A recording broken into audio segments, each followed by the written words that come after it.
we are now gonna go in our favorite spot with our favorite guy. So what's up, bud? It's good. What are we talking about today? Today we're talking about Case's mini copper lock. Okay, so the copper lock really refers to the liner around the lock back. So these are all lock backs. They're all going to be two-hand open, two-hand close. And we just have them in a couple different varieties. So they do a lot of bone. So this is just a beautiful jig bone.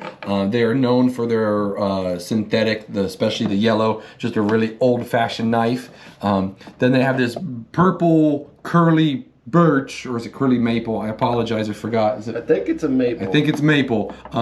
And they've got a patriotic Kieranite, and then the abalone, which you know I love. Like that's just, it's just so shiny. Like you gotta love the shiny. So yeah, so super useful knife. Again, an in-pocket carry. There's no pocket clip. Doesn't come with the sheath or anything, but nice in-pocket, old-fashioned-y, everyday carry. Right on. All right, y'all. We'll wrap it up here. Get some stuff in inventory so we can show you tomorrow.